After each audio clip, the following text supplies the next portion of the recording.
Bonjour.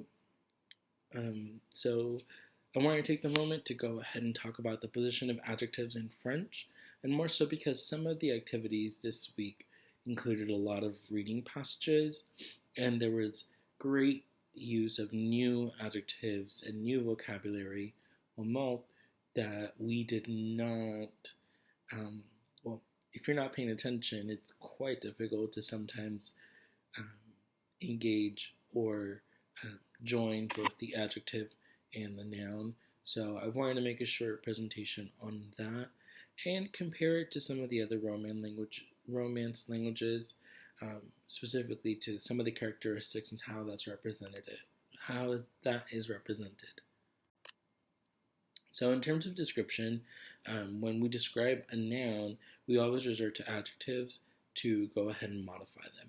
And in English, we see this syntax as an adjective before a noun. Um, the example that I have here is exact and hour, right? So in English, we would say the exact hour. However, in French and in various other Romance languages, it's the opposite. So hour, or the noun in this case, would go before the adjective, exact. So we have the French, l'heure exacte, Spanish, la hora exacta, and Italian, la hora esatta. So as you can see, though they're pronounced differently, we have hora, hora as the noun in these Romance languages coming before the adjective exacto, exacta, esatta, right? Here too we have colors, shapes, and nationalities. I know we talked a lot about nationalities this week, so I don't know if you had difficulties with it. I know I did a little bit, so once again, when we're using it in sentences, like before, we follow the same rule. In this case, I'm giving an example of color. So the adjective here is blue, and the noun is house. So in English, we have the blue house. In French, les maisons bleues. In Spanish, la casa azul. In Italian, la casa azzurra. Right? So once again, maison, casa, casa, or the noun, house, and bleu, azul, azzurra, blue.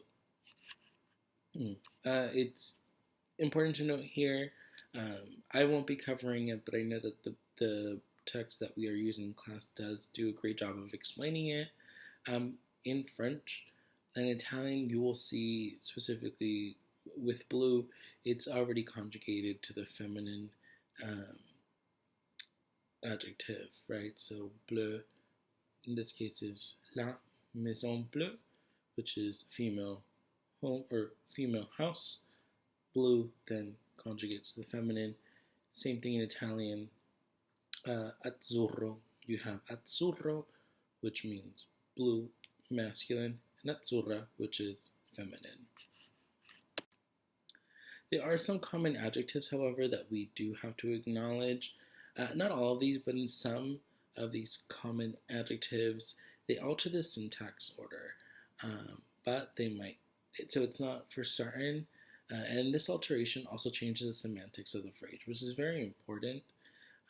And I'll share a list of the common adjectives that I was able to find within the text that we covered in our class. So the adjective here is lovely, and the noun day. So in English we have a lovely day.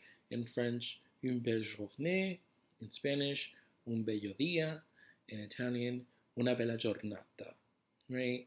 So once again, here, because they're common, they are following the English, and I'm using quotations, English rule of having lovely, or the adjective lovely, before the noun. We have lovely, belle, bello, bella, and then we have te, journée, dia, giornata.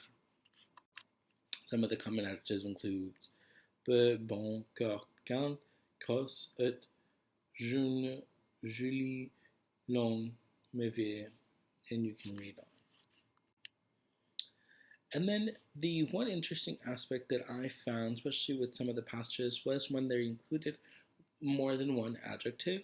And it's important for us to remember that in the majority of the cases, when we have two adjectives and one noun, what we end up doing in not all, but some Romance languages is splitting the adjective and putting the noun in between. So the adjectives here are new, interesting, and the noun in this case is the film. In English, we have an interesting new film. Here we have interesting and new before the noun film. In French, we have un nouveau film intéressant. Here again, we see nouveau, which is new, film, the noun, intéressant, the second adjective.